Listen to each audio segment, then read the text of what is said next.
Hello, everyone. Cecil Martin here. Hey, this is Hunter Henry. What's up, man? This is Max Crosby, part of Raider Nation. Hey, this is Ross Tucker, former NFL offensive lineman. Hey, it's Tyler Lockett of the Seattle Seahawks. Hey, this is Jerry Judy, wide receiver for the Denver Broncos, and you're listening to the 14-Yard NFL Podcast.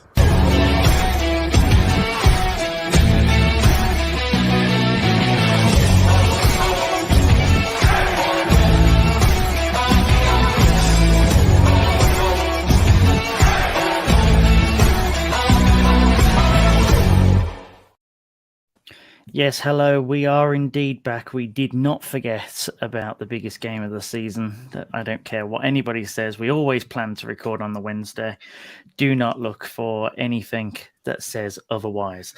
I'm Josh Henwood, leading you from the front today as Sean has had to take a back seat for some work trip down to Guildford. So it's me in the hot seat today. I'm joined by two of the four others that joined us for the preview show of the Super Bowl. You can understand why Steve has not joined us today from the final scoreline. The Chiefs, of course, beating the Eagles 38-35. I have Dave with me first. Dave, how are you doing, buddy? And what did you give us your one-liner of what you thought about the game? I'm doing really well, Josh. Just a one line. I'll try my best. Doing really well. Glad to be back. It's always nice to make 2 appearances in a week. The one-liner, I'll just give you one word. Wow. Yeah, that's a good one. I like that. And of course, we had to have him back. He said he would only do this if the Chiefs won, of which means that for most of this game, I thought I'm not even going to ask him because I'm just going to get a no. And then as fast as Kadarius Toney can go on a punt return, Liam runs towards my DMs and says, yes, Josh, I will do this show. Absolutely, I will. He is wearing the sweater to boot with the Toney name on. Liam, mate, first of all, congratulations. I think that I can say on behalf of everyone here at the full 10 yards. The Chiefs, of course, with their second Super Bowl in 3 years. I think it's 3 years. And once again, it's 4 years. I do apologize. You have been, of course, yes, if it was 3, it would have included the Tampa year, wouldn't it? I'm sorry to make you think about that one for a moment. That wasn't intentional at all, no matter how much I have a love-hate relationship with yourself. So first of all, congratulations. How are you feeling, obviously? And, how did you give us a sense of what it's like to win a Super Bowl? Me and Dave have no idea. Well, Dave, were you around actually for when the Saints won that Super Bowl? It feels like such a long time ago. I may as well not have been. There we go. Yeah, for two guys that don't really know, give us a taste, give us a feel. Yeah, it feels very, very good. It's weird watching though. The whole year, most neutral fans watch a Super Bowl and they're probably just completely chilled, aren't they? Thinking about halftime bets, what's Rihanna going to sing, like third quarter, who's going to I mean, you were still doing it anyway. I was watching you on the chat. That's true. But yeah, so it's quite nerve-wracking, but yeah, it feels great. It feels amazing to win. I said I'd always rather lose in a Super Bowl than I would in the title game. It felt way worse to lose to the Bengals than it did in the Super Bowl. So yeah, it feels amazing. I'm currently missing the parade on TV. I have it recorded so I could join you. So you have my time over Patrick Mahomes at the moment, which is very rare in my life. So that's good. My God, I feel loved. I feel loved in this moment. Feel good. Also, I feel sad for Steve. I think I only know 2 Eagles fans. So Steve, and then my co-host Patrick is also an Eagles fan. Both of them have missed the 2 initial recap pods that I've been on. So I hope they're listening to this. I know Patrick listens as well. So yeah, commiseration to them. Great season for the Eagles, but obviously I'm delighted the Chiefs won and look forward to talking about it with you guys. Absolutely, yeah. And my heart does go out to Steve and to Patrick as well. 2 great guys who didn't deserve the way in which it eventually went down. But, let's talk about it. And we're going to try and do it in some sort of order. So we'll look first of all at the first half. So the Eagles go into the halftime break 24-14 up. The Eagles scoring 3 touchdowns and a field goal. the Kansas City Chiefs 2 touchdowns, missing a field goal of their own. You also had at the end of the first half, Patrick Mahomes limping off is probably the best way to describe it. With that ankle injury being re-aggravated due to a rather heavy sack that he faced. It wasn't a sack. I do apologize. It was just simply a tackle on him. 1 yard gain. Yeah, that's right. The 1 yard gainer, of which meant that the Chiefs did not surrender a sack. I've said that he's been sacked about 4 or 5 times since the game. They did not record a single sack. The Eagles. I think that everything that we said, folks, last week in terms of what to expect did not happen at all. The Eagles came out hot and heavy on the passing game. Jalen Hurts slinging it around. I think that he got over 150 yards or something like that in just the first half. Mahomes and the Chiefs finding it much more difficult to be able to create much of anything to start off with. They were able to get down in the first quarter for a touchdown. They then stripped Jalen Hurts of the ball in the second quarter and ran that in to keep the game. That was to level the game, I believe, in the second quarter. Jalen Hurts obviously getting the ball straight there, but then went straight back and was able to keep the train rolling for the Eagles. Now, Liam, going into that halftime, share your thoughts of that, because I didn't see a way back for the Chiefs at that point.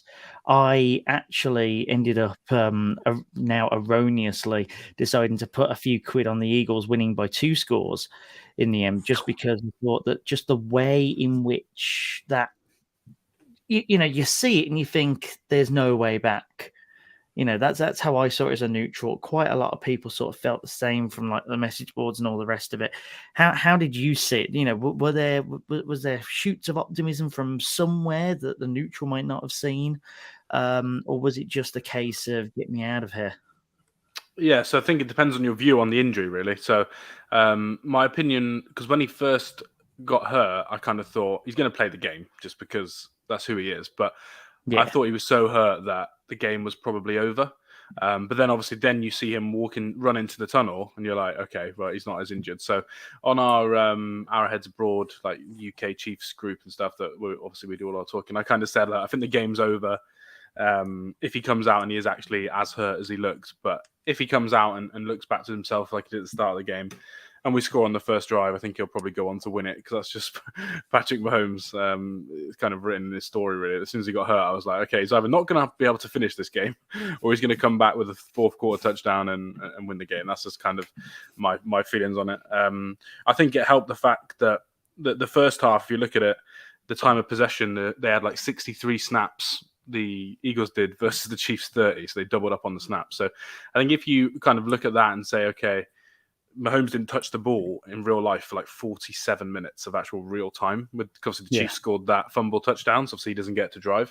So I think when you kind of look at the first half and you think, oh, wow, they were getting dominated, I just think it was because of how many snaps they faced. I think the Eagles had 16 third downs that they faced, converted 10. Of the other 6, they converted fourth downs as well. 2 by penalty, and then obviously 2 by the vaunted QB sneak that they like to do.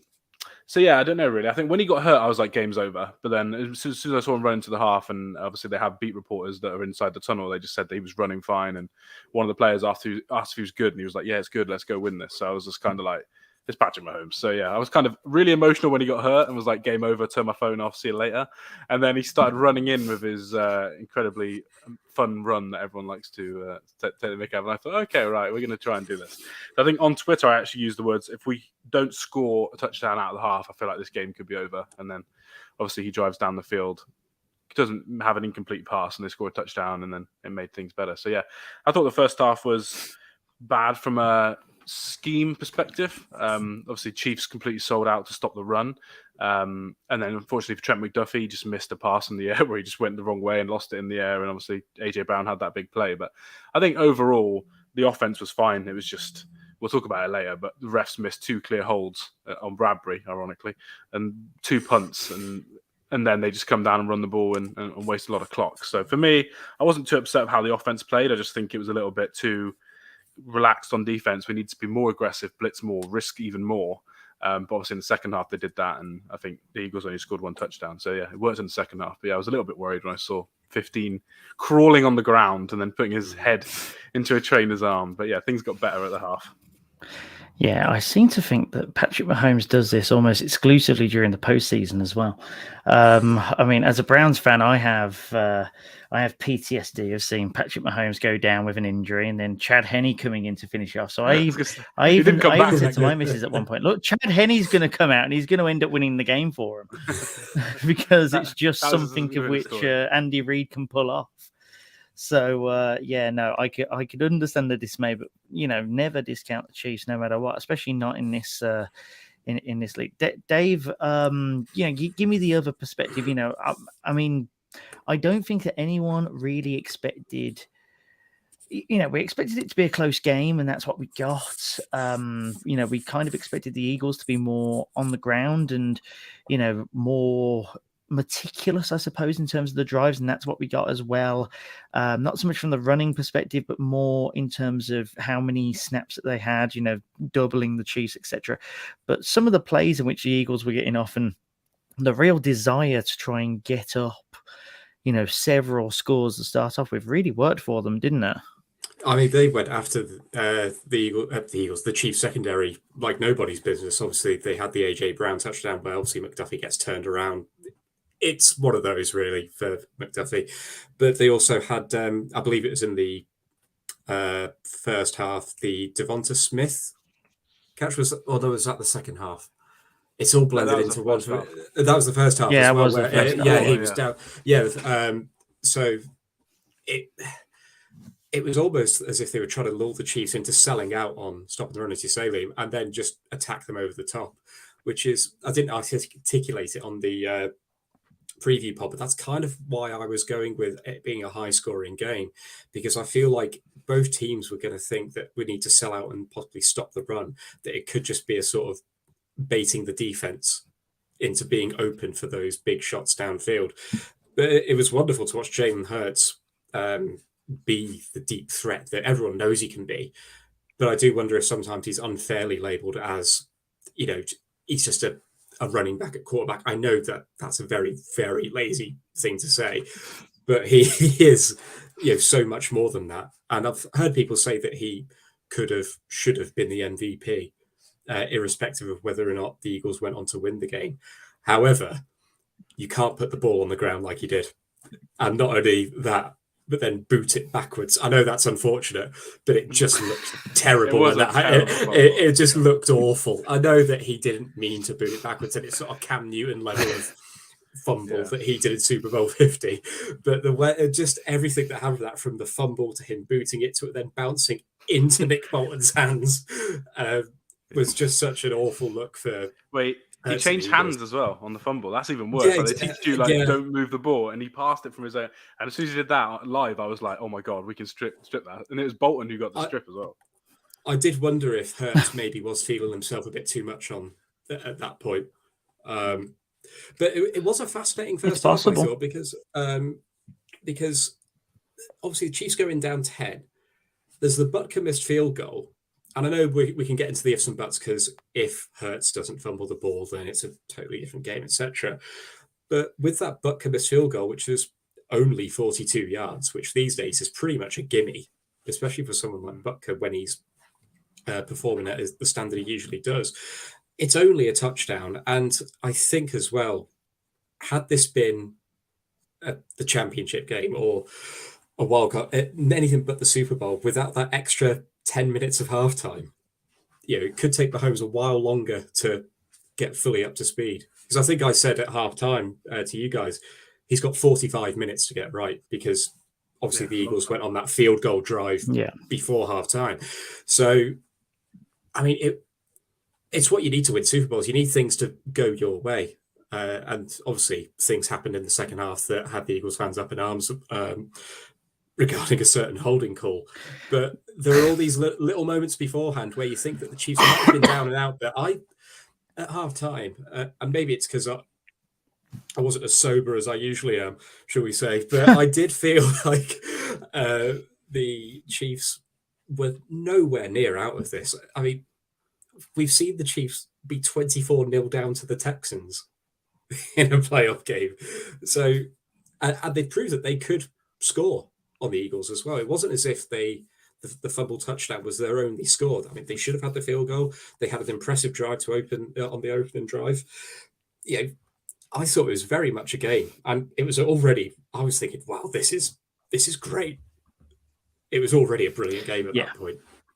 Oh, absolutely. It definitely was. It had a little bit of everything even by that point. And I think that having that turnover play helped with that as well, kept things interesting, because I think that was a point where, if the Eagles had gone down and got that, it's a very different game in of that as well. The injury added something in the fact that he came back seemingly fine within seconds of him running down the tunnel was something else as well. I'm going to pause talking about the game just there, because like I said, I'm going to try and do this in chronological order. So we've hit halftime now. So let's talk about the halftime show. Now, the NFL has done this thing where the halftime show is this really well marketed thing now. You hear about it for weeks on end. The adverts during any game which you watch on like the States feed via Game Pass, you've got about 14 adverts every flipping half about it. The songs are drummed into. I mean, if anyone remembers when The Weeknd did it, pretty much every other advert included that flipping song and all the rest of it. And Old man yells at cloud here, by the way. Old man yells at cloud. Old man yells at cloud. These kids with their music. But you know what? And you know what? I'm about to yell at cloud a hell of a lot more. So Rihanna comes out on stage. This has been really the point I'm trying to get is that this has been really hyped, right? The fact that it's Rihanna, she's got her own flipping clothing line out on Fanatics and all the rest of it. She comes out, it's this well choreographed multi-dancer thing. She's up on different levels, going this, that, and the other.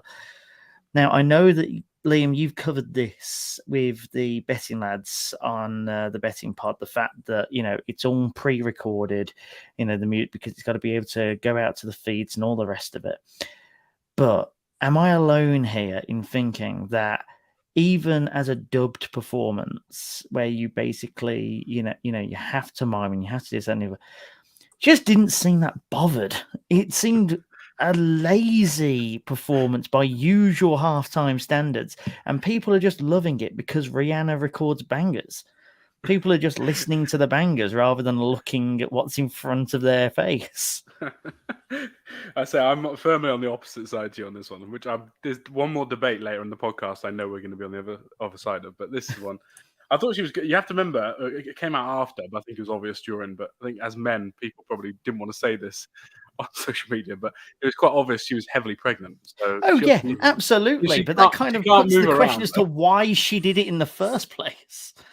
Well, I assume when they booked her, obviously, she wasn't heavily pregnant at that stage. And I forgot this, actually, until after the performance. But they do it for free as well, which I kind of completely forgot. You don't get paid to do it. So it was obviously so heavily organised and marketed that you just can't change it. So I think they just went heavy on the dancers. And I think the fact a pregnant woman was like 200 feet high in the air, it felt like. I was so nervous. I was so nervous. That's just, me. I mean, I remember thinking, God, if one thing goes wrong. So I hope the liabilities are they got that sorted out for the insurance. It did remind me of I don't know if either of you were ever Nintendo gamers, but a Super Smash Brothers level. Oh yeah. One for the requisite nerds out there. But when that got pointed out to me, I was like, oh yeah, it is, isn't it? That's why I'm into this. I have to say, she does have some good songs though. It was banger after banger. Yeah. Oh, it was banger after banger. If I didn't watch it, if I just listened to it, it would have been great. Yeah. The opening song choice as well was funny because obviously in the stadium they didn't dub her out. It was her actually saying "bitch, have my money," and that was quite good. And but unfortunately, us betting lads, we were trying to bet the first song for maybe 10 days. and we were back and forth, back and forth, back and forth. I've never seen the market like this, and we'll probably cover. I've never seen the betting chat like it either, folks. So I'm just on it just to monitor it and pick up some tips. And all I have for 10 days is nothing to do with the game. It's just Rihanna's first song. It was mad. Yeah, and I think Adam made some money off it in the end, and I managed to cover myself back on it. But Better Have My Money was favourite for like 4 days, and then all of a sudden, the last 24 hours, the money was just going all over the place, and it ended up being 3 hours before the game, it was the 5th favourite, but then half an hour before the game, it was joint favourite again. So obviously, people knew what they were doing in the States of how much money was getting bet on it. But I think we probably bet on about 12 songs between us. It felt like across the. It was the entire album. It was the entire flipping discographer. But I was quite happy because I bet over 9.5 songs, and she managed to cram 13 songs into 12 minutes, which is pretty. That's superb going, isn't it? That is. Either that or just lazy in terms of singing the songs. I was disappointed with a third of them. I mean, it's one or the other. Yeah, I was depending on how you guys felt. I was disappointed at no guest though, but I understand why, because she was trying to be like solo artist empowerment. But I thought she was going to have a guest. So there was a special guest. There absolutely was a special guest. Just couldn't come out and say hello. Yeah, but I was more thinking Jay-Z or Calvin Harris rather than a baby. But fair enough. It was better than when Coldplay did it, and do you remember when Coldplay did it, and they had loads of special guests, and I think it got to the point where you forgot it was actually Coldplay's gig. Yeah, because I think from that Coldplay one, I remember it being Bruno Mars. No one. Yes. It was almost like they were a backing band for Bruno Mars and all these other guests. Oh, look, there's Chris Martin. What's he doing there? Oh, yeah, it's Coldplay. Yeah. And then Bruno Mars actually did it on his own. He was flipping awesome. Yeah, and he didn't need Coldplay. Did not need Coldplay. But yeah, it's just because I think I hold, in terms of like all time, and we could honestly just talk like this for flipping hours. But, for me, the sort of like the standard for me, the Weeknd set that standard. Oh, I hate The Weeknd. Oh no! You see that when his face is just in the camera and he just looks like he's off his face. That was I thought so. One of the best I think I've seen was probably surprisingly Katy Perry was really really good. Yeah, Katy Perry was great. The Sharks were great, weren't they? Yeah, and last year was great, obviously because that's my sort of music. Last year was great, but I thought Katy Perry's was good. But I wasn't into The Weeknd at all. But Rihanna. People are saying like top 3 ever. I was reading earlier for Rihanna. So. Yeah, they weren't watching it; they were just listening. on the radio. Yeah, radio. I'll die on this hill. They just had Spotify open and just played her songs during halftime. They were wondering why the halftime show was 40 minutes long. Oh, right. So that's halftime. So second half. Obviously, this is the fun bit for Liam because this is where the Chiefs start coming back and with a vengeance. So second half, the Philadelphia Eagles are able to get 11 points total with that 2-point conversion touchdown in the fourth quarter. The Chiefs getting 24 points, obviously including that game-winning field goal with 8 seconds to go from something like 24 yards or something like that, because it was pretty much from the 4 or the 5, of which they got it down to, of which, by the way, not running in for that score at the end and actually taking a knee when you realize it's the Super Bowl. You could tell your kids and everyone else, I scored the game-winning touchdown in the Super Bowl. You slide down at the one. Yeah, you slide down at the one and you go, no, I'm happy to do this one for the team. That's quite some going. Hats off to you for that. My ego couldn't do that. I can just about do that on Madden, let alone in real life. So, basically a complete reversal in the second half. The Chiefs are able to completely flip the script on both offense and defense. Defensively, they were able to apply a lot more pressure onto Jalen Hurts. He's unable to get the throws out anywhere near as quickly. The running game pretty much falls to a halt. On the offensive side of the field, as you've already alluded to, Liam, that first drive where they absolutely needed a score just to settle them down, Mahomes didn't have an incompletion whatsoever went all the way through, and he pretty much had that air of confidence for the rest of the game. I'm just looking through the plays, play by play, touchdown for Kansas, touchdown for Kansas, touchdown for Kansas, and then the field goal. They did not punt the ball. They did not lose the ball.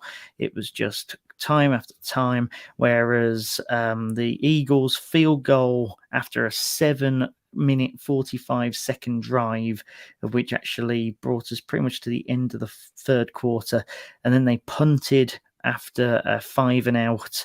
They got that touchdown on 10 plays that took up 4 minutes when they probably even needed to really stretch it out or go quite quickly. They did neither, allowed for 5 minutes of play with that field goal. But actually, no, I'm going to ask you, because you know more about this by being a Chiefs fan. Tell us about the second half adjustments that you saw and how Andy Reid's able to do this consistently. Yeah, so I was listening to one podcast today, actually, with Mitchell Schwartz, who obviously used to be the Chiefs' right tackle, and his kind of opinion is there wasn't really any adjustments in the second half. It was just the fact that, what?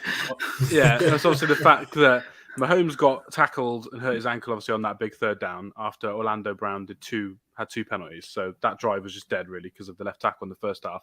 And then the other one, Juju got held blatantly, and obviously the guys were saying in the booth, like, yeah, that's like a blatant hold, and we had to punt.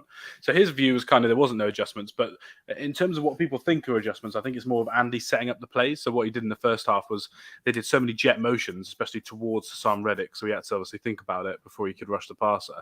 And then in the second half, if you looked, all the plays where they would normally do a jet motion, they either did a whip or they did a wheel route. And I think for me, it was more like the play calling. This is what Andy does. So the first 15, because we only ran 16 plays in the first half. So they only barely got out of the first 15. So in the second half, it just meant he could have the adjustments off those first plays. So I think that was part of it. Obviously, he did run the ball a bit more, which probably was the main adjustment. But I think it was more on defense where they were a bit more aggressive on blitzing to try and get free rushes, just so they could get the ball back, because they didn't want the Eagles to keep having 10-minute drives. It's just going to ruin the game for the offense, because they're never going to have enough time to score enough points. So I think for me, it was more Andy setting up the plays, obviously running it a little bit more. And then I just think in the second half, if you look at it from an Eagles perspective, they played more man coverage in the second half than they did in the first half on Kelsey, which then meant that the other guys could get open, because Juju Smith-Schuster had like one reception for 2 yards in the first half and then ended the game with, I think, 7 or 8 for nearly 60 yards. So I think maybe they covered Kelsey a little bit different, and then the rest of the offense opened up. But yeah, I think it was more Andy kind of scheming up and kind of running off the first set of plays he did in the first half, and then obviously running the ball a little bit more, which we all know. We all said in the preview pod that if the Chiefs run the ball and stick to it, the Eagles can't stop the run. And obviously Pacheco had a good second half as well. So. Yeah, Isaiah Pacheco with 76 yards off 15 carries, most of those being in the second half.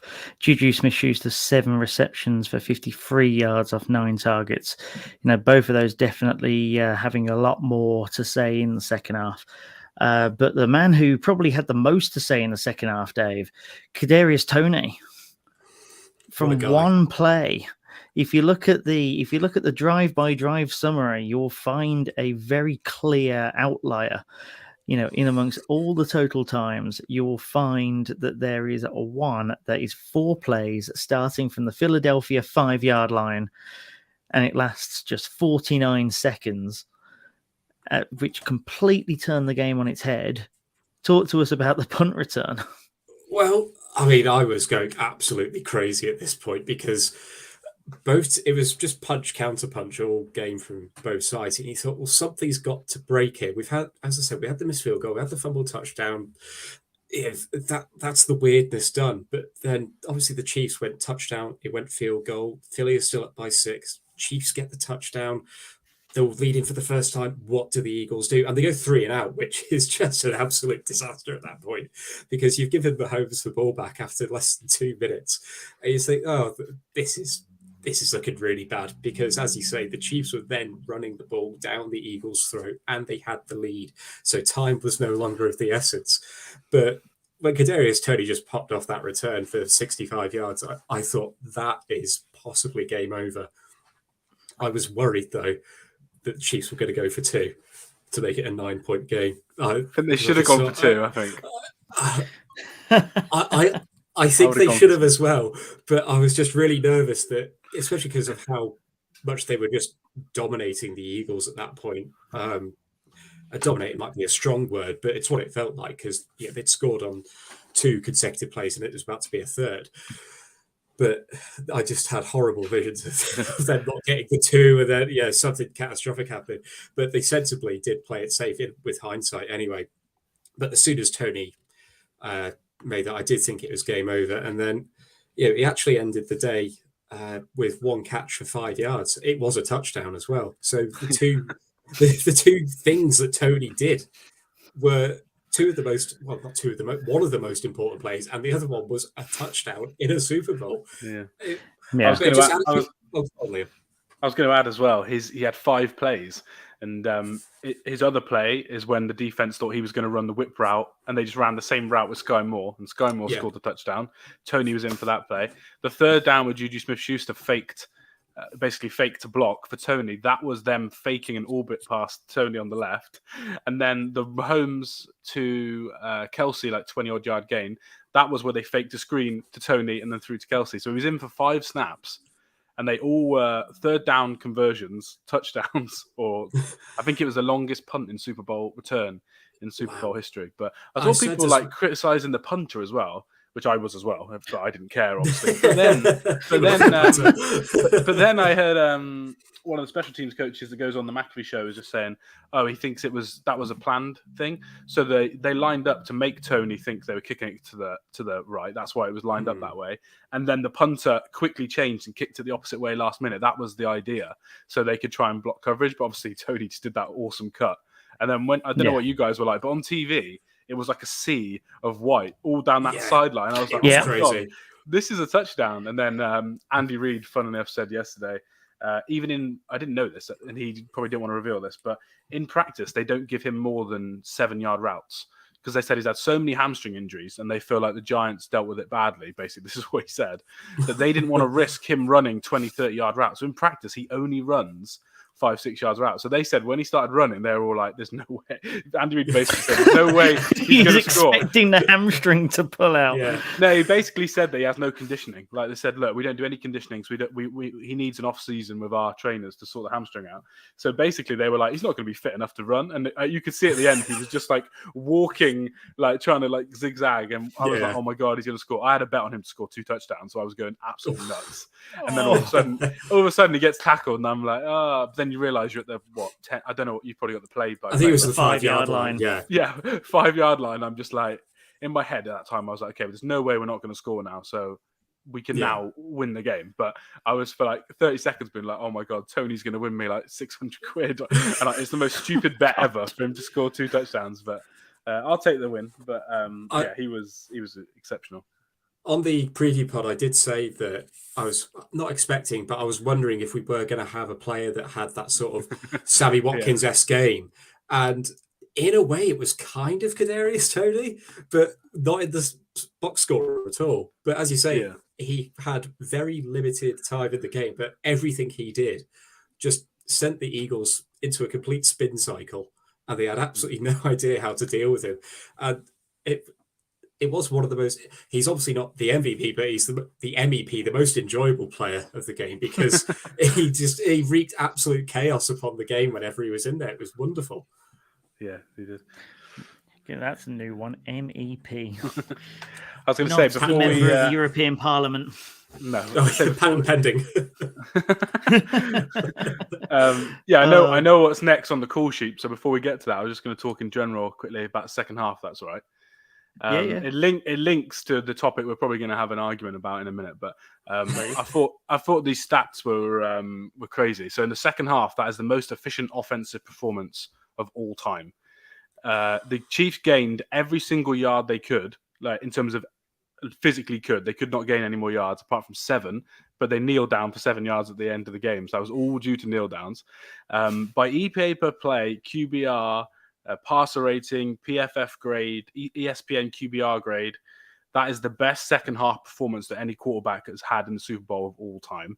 And I didn't realize this. That is the worst Philadelphia run performance in the second half that they've had since Sirianni's been a head coach as well. So Spags obviously stopping the run, incredible. And then, Mahomes literally had the greatest second half in Super Bowl history, which I just find mind-boggling. And like you said, he had one incompletion, which was a throwaway when he had Brandon Graham trying to rip his head off his shoulders. So, I just wanted to mention that first half, I thought Sirianni was incredible and Jalen Hurts was amazing. And then second half, obviously Spags turned up and just wanted to praise the offense really, because to have that level, and I think when you're watching the game, you're nervous. You don't really realize it. But obviously, as someone who likes analytics, when you look at after the game, you're like, oh my God. Not only did it feel like we dominated the second half, that is literally the greatest second half ever from an efficiency perspective. So I was pretty amazed. And it was a complete flip. And it was a complete flip of the script as well, because, analytics, I feel, go so far, and the other bit is the eyeball test. The eyeball test for me in the first half was, Eagles were everywhere, just because that's how it seemed. But the second half, the Eagles weren't there at all, and you could tell, and you can tell the pressure was building on them, and you can tell it was weighing on them as well to try and hold on to this lead. Did you two think they should have gone for it on that 4th and 3 where they did punt, obviously, and then it went back to Tony? Because I know it was in their own 30. I would go, but I'm obviously someone who does follow analytics and I care about that. But everyone on Twitter was like, if you follow numbers, you're like, go. And then every normal fan I spoke to was like, no, you're against Mahomes at your own 30. Do not go. And I was thinking, I don't think we'd stop them if they just ran up the middle. But I guess second half, maybe they weren't playing as well and lost a bit of confidence. But... Right, Dave, I'll let you go first on this one. This is an interesting again, hindsight's 2020, isn't it? But at the time, but I'm trying to remove hindsight from my mind there. I think, well, they were not running through the Chiefs at will. But you look at they went 2 for 2 on 4th down conversions, 3rd down conversions. I think they were 11 of 18. So, I mean, it's a tricky one. If it was a 4th and 2, I'd be definitely in favor. I would have been, absolutely go for it. But that extra yard just always seems, when it's a 4th and 3, just you can't sneak it really then, can you? Exactly, yeah. And then, you've got to try and dial up essentially a 2-point conversion play almost, but from your own 30. For me, I'm usually the one that sort of goes by the eyeball on that one and sort of says, if you're back down in your own 30, you've got to back your defense. For me, I think that if it was a little later in the half, if you're talking, you've got 6 minutes left rather than 11. I think that was like 10.5 minutes were left in the fourth quarter. You've got to back yourself to be able to limit them to that one drive, and then you've still got one drive. Yeah. And, you got to try and back yourself that you can have that 5-minute drive and utilize that 5 minutes. We've seen it happen so often in the NFL. We saw it so often in the Super Bowl, even in that first half. But I think that, 10.5 minutes to go, you're at the 30, of which means that your field positioning is not bad if you execute the punt properly. You should be able to put them back onto their 30, of which then you're still having to, you're still backing your defense to not give up 70 yards. You can give up the field goal at that point, of which, by all means have that. And then you've still got 5 minutes.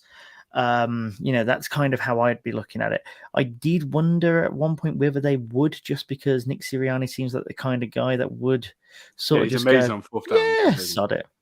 Yeah, he's amazing. Yeah, insane. He's the coach that Brandon Staley thinks he is. Yeah, exactly. Yeah, and he's got the offense that can execute it. I think if it was 4th and 2, like Dave says, they probably could have snuck it for that. I think the Jalen Hurts could sneak for 2+ yards when called upon. Yeah, well, I for one was delighted they punted it, thankfully. So, yeah.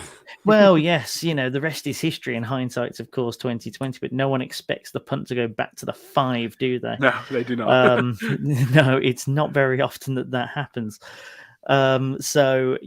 Interesting debate on that one, because obviously analytics does come into it, and when it's 4th and 3 and the way that which the Eagles have been going, you do question it. But analytics was like basically 50-50. So.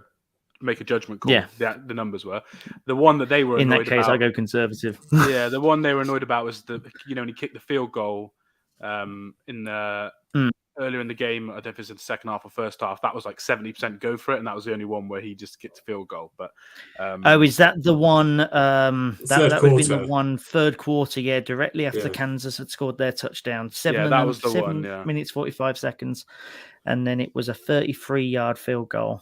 Yeah, because you're only going up 6, aren't you, at that point? So one touchdown, you're down. Yeah, that was the one that people were more annoyed at. But he only made one wrong decision as a coach all day, which is pretty good. So yeah, but even then, though, you're talking 4th and 6. You're not talking 4th and 3. Where you think that there's a good chance that even a run gets it. You're just looking to maintain momentum at that point. But then you argue, of course, as to whether or not momentum actually goes when you concede 4 points for the gain of 3, of which is why this sort of thing gets talked about a lot. Something else that got talked about a lot, moving away from the ins and outs of it, the field. Now, this field. Now, yeah, exactly. Now, what if I told you that the field has been grown in an Arizona farm for 2 years? The NFL bought this farmland 2 years ago, and they had the sod father, the guy who's prepared every single pitch for for all the Super Bowls, right? All 57 Super Bowls have been managed by this one old guy who's seen to be the flipping wizened king of grass, right? And it's $800,000 they've invested into this. And they paint the entire thing, move it into the Arizona Stadium, which has you might have seen it at Tottenham Stadium, for example. It has the, bring it out, bring it in technology so it can have sunlight and all the rest of it. And literally, I've never seen more people slip over on grass ever. And I watch cricket every year.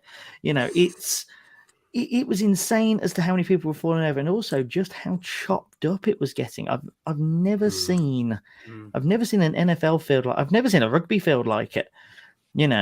It was just insane. What were you guys' thoughts on it? Because that shouldn't be happening at this level, surely. Dave, you go first. I actually think, thanks for reminding me about this, Josh. I actually think that played a huge part in both teams having such success, because pass rushes just were not getting home, because any sort of pivots that defensive players were trying to make, they were just ended up on the deck. I'm glad it happened for, obviously it would have happened for both teams, but it didn't feel like either team necessarily gained a huge advantage from it. But you do see a couple of quite amusing pratfalls that could have the Benny Hill treatment.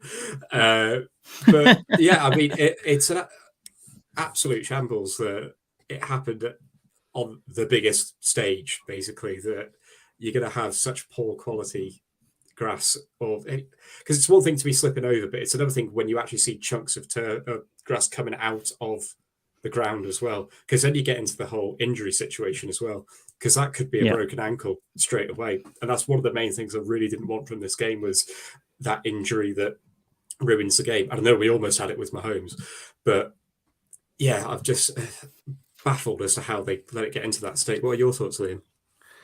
Yeah, so we played their first game of the season. Obviously, the field wasn't done by the turf god, or whatever his name is, but Turfy Jeff. Yeah, basically, but sod father, the sod father. But yeah, also this was golf grass, by the way. This is the same grass they use on golf courses that they actually laid. But yeah, anyway, the first game of the season was the same. That's how Harrison Butker's terrible season started. He had a high ankle sprain because he literally had a kickoff.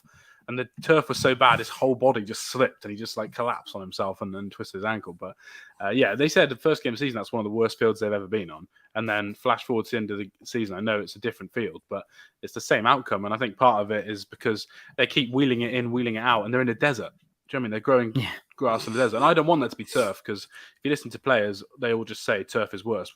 I know the numbers nowadays are a little bit closer between grass and turf for injuries, but if every player says turf is worse, then I'm me sat at home on my sofa. I'm not going to argue with those athletes. It's better to play on different surfaces. So yeah, I think grass is the way to go, but to do what they've done in the desert, it was just never going to work. It didn't work for the first game of the season when they relayed the turf, and it didn't work this week. But yeah, I thought it was bad.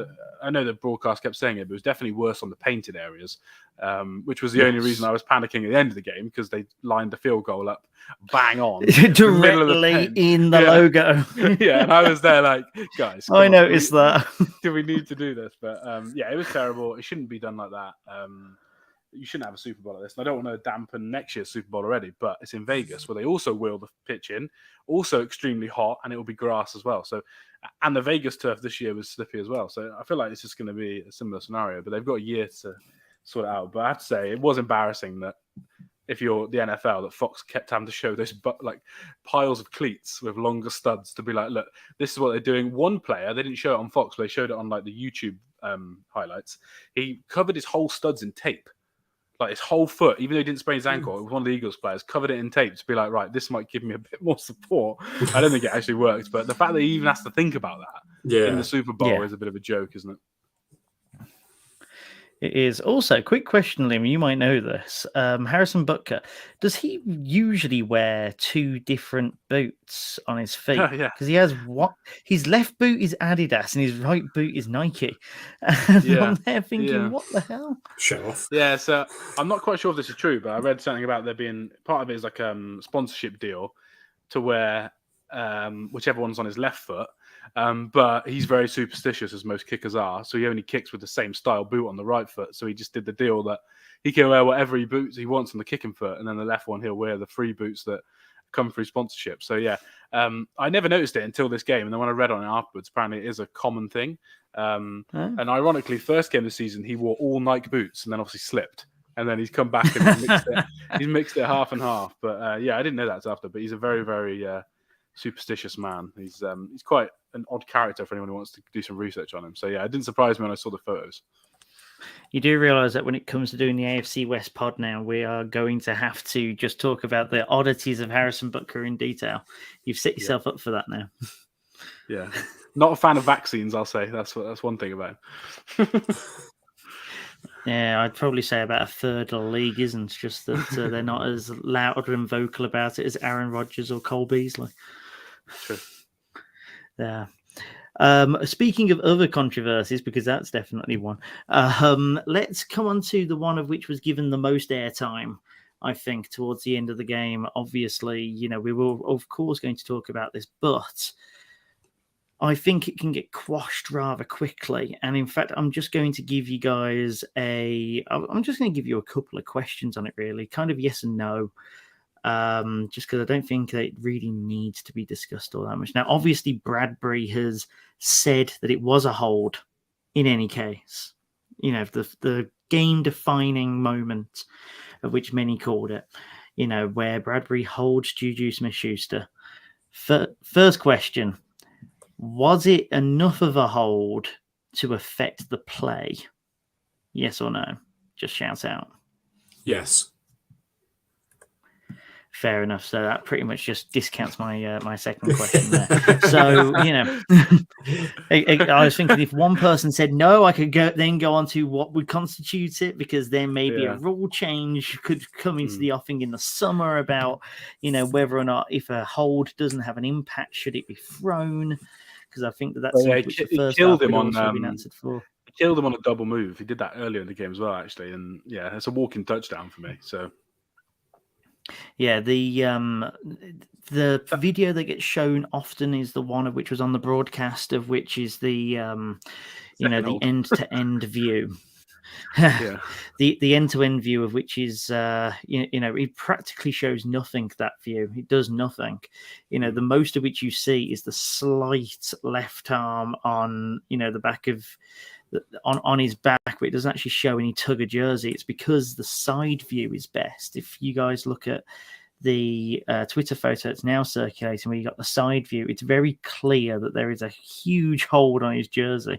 I think if that was shown more often, I think that it would have got dispelled a hell of a lot quicker. Obviously, that sort of killed the game off. It kind of changed the way which I was going to interrogate Liam on this pod, actually, because I was going to be there going, it clearly wasn't a hold. So, do you feel like you've got this Super Bowl cheaply? But no, I've seen the evidence. The evidence is right in front of my face. We can scratch that from being a controversy. But Juju Smith-Schuster didn't stop there, because yesterday, good Lord, how you can bat for this man, I have no idea. I love Juju. So for anyone who's been living under a rock, NFL Memes puts out a bunch of Valentine's Day e-cards, basically pointing fun at a number of NFL individuals throughout the year. I have to admit they've outdone themselves this year. Some of the ones are hilarious. I think I'm going to hell for laughing at the Tua Tagovailoa one in particular. I won't spoil it for anyone, but it's pretty funny. Anyway, the one in question of which brings about some controversy with Juju Smith-Schuster is a picture of Bradbury saying, "I'll hold you down in the closest moment, in the right moments," or something like that. You know, basically, it's I'll hold you in the. I'll hold you in the times that matter most. That's it. That's the line. And Juju Smith-Schuster decided to.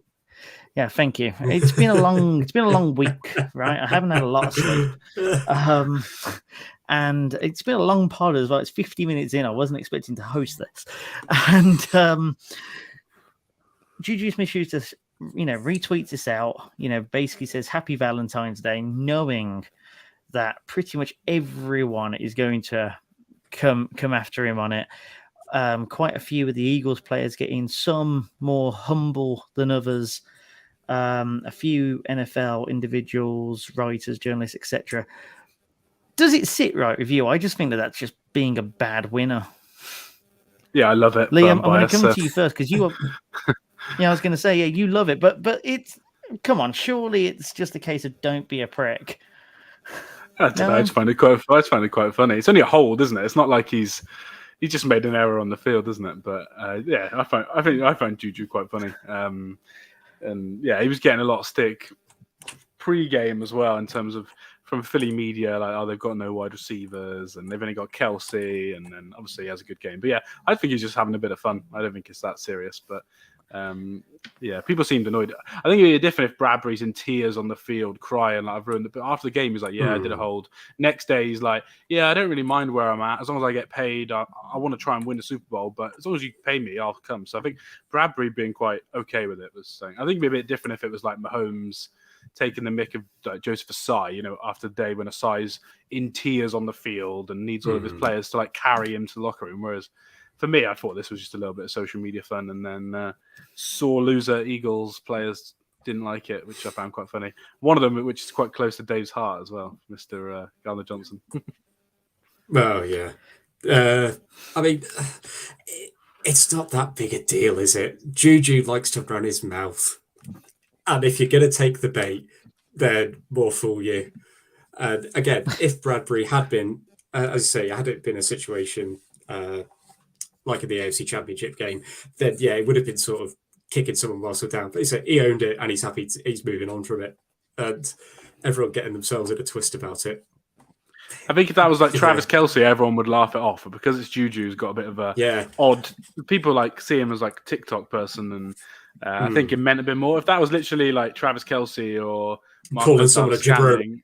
Yeah, I think people would just laugh it off. But because it's Juju, people seem to hate on him for some reason. No, I don't know. I think the Travis Kelce is starting to lose a bit of stock with the neutral as well now after the last couple of games. From what I'm garnering off social media, I think that there is a very sort of players obviously find ways to motivate themselves and all the rest of it. He seems to have found a way of which it's like, everyone's against us or doesn't believe in us, etc. And he's obviously taken that, and fair play to him. It obviously works. Not that he needs it. He's one of the best players in the world. But I think this podcast picked the Chargers to win the West. That's all I'll say. You guys picked the Chargers to win the West.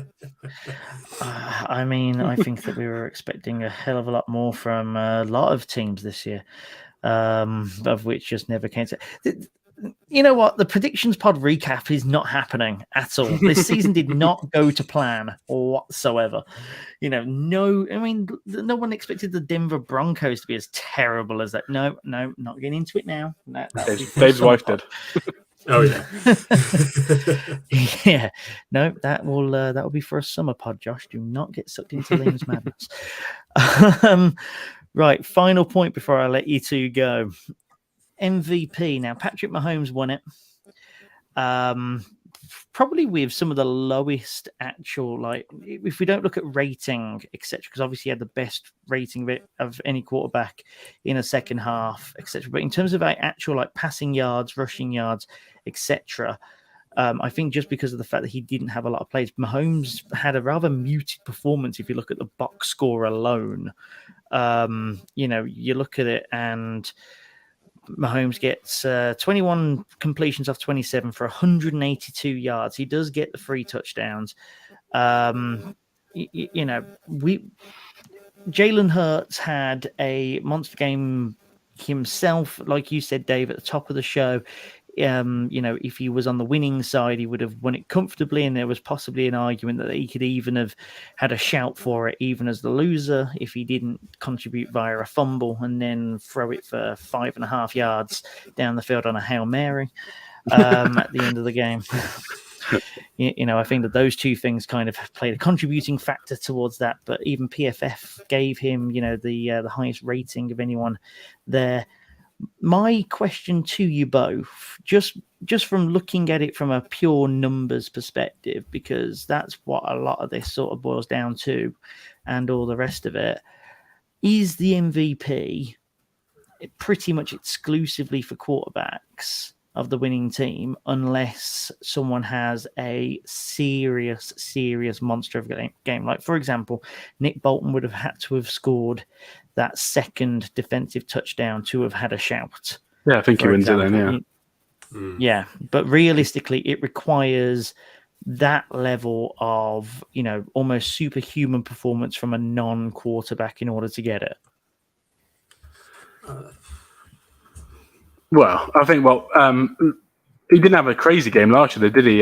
Cooper Kupp, and obviously he won the MVP. I'm trying to look it up now because I've read a stat about how many of them were quarterbacks in the last few years, and it was way less than I thought. So it was something like from 2014, I think there's been just as many non-quarterbacks win it as quarterbacks, but it's basically just wide receivers. And then you had, obviously, Malcolm Smith was quite well known in that Seahawks game, and then the big one is Von Miller, because he had 3 sacks, 2 of which were strip sack fumbles, and he scored a touchdown on one of them. So I feel like, weirdly, wide receivers have got more than you think. Julian Edelman is still one of the weirdest MVPs in a while. But yeah, I think in general, I think unless it's a crazy performance, then it often will go to the quarterback. But they are normally the ones that won their team the game. I'm not someone who thinks if you lose, you should ever win the MVP. But that's just my view. I think it's happened once or twice in history. But I'll save my why Mahomes was the MVP rant. I'll let Dave talk about positions of MVPs.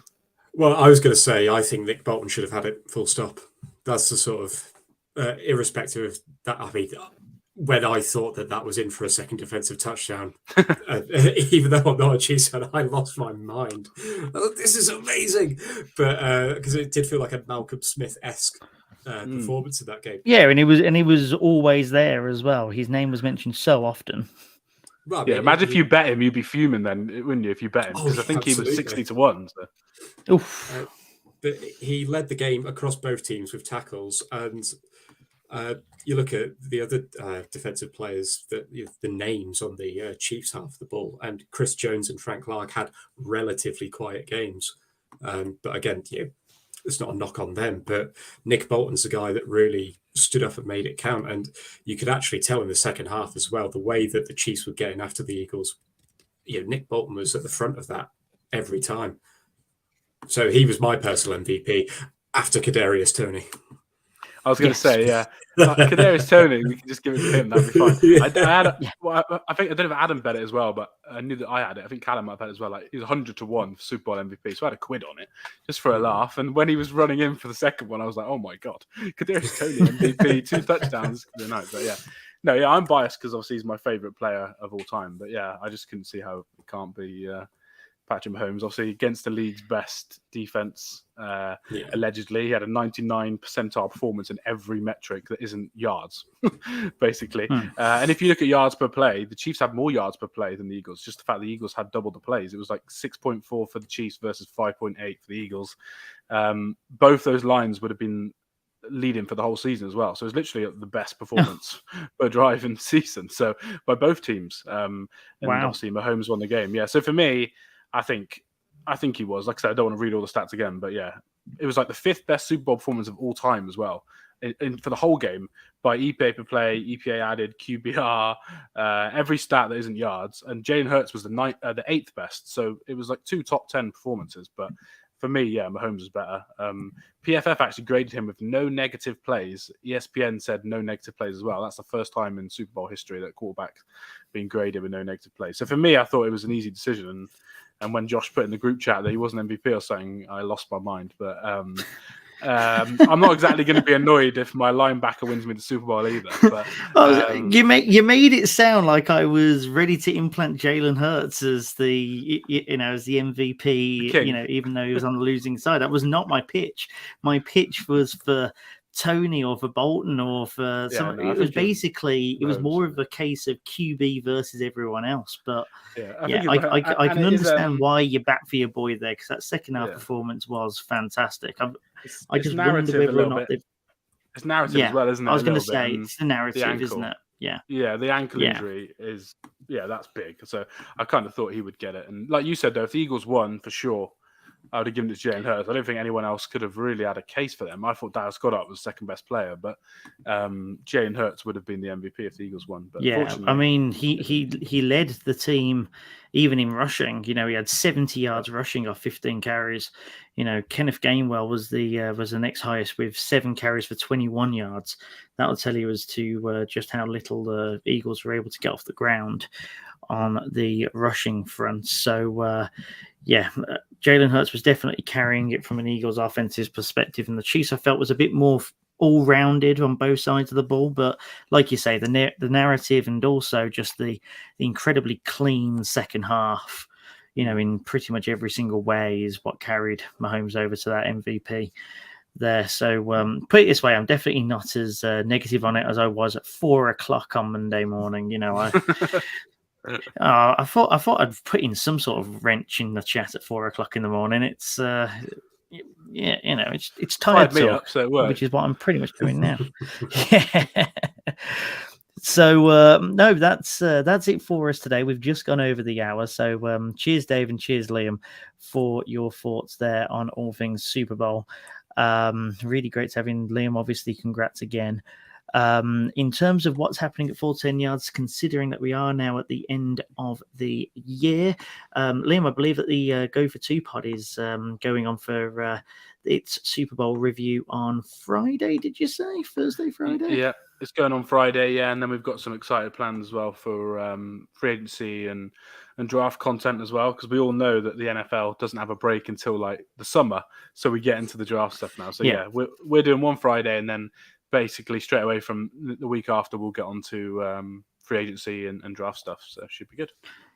Yeah, so keep on to the Go for Two podcast for that, as well as the network podcasts as well. Some of the teams are continuing with draft content and a few bits and bobs as well. I know that the Believe in Brit podcast as well, for any Browns fans that are listening, will be putting on one every few weeks just to keep things going until the draft. In terms of the full 10 yards, we will be back probably next week. If not next week, it will be the week after. Just keep your eyes peeled on your favorite podcast provider. We'll be just rounding things off in terms of the season, just looking at all things in general rather than just the Super Bowl, because a lot of things have happened this year. I don't know if anyone's noticed, but it's been one of the bigger NFL seasons for shocks and surprises and moves and potential QB carousels and retirements and flipping TV commentator deals and God knows what else. So we'll be covering all of that, and obviously the draft and a whole lot more Next week, we'll also have a few things in mind as we head towards the draft. And then it will be a case of having a nice little break in the summer whilst we write up our season guide, of which will be available to pre-order in the coming weeks. So again, just keep your eyes on Twitter and on Facebook. I'm sure that you'll see things populating on there very soon. But for now, that's it from me, from Liam, and from Dave. We will see you guys next week or the week after. Keep your eyes peeled. And this has been the Full 10 Yards NFL podcast.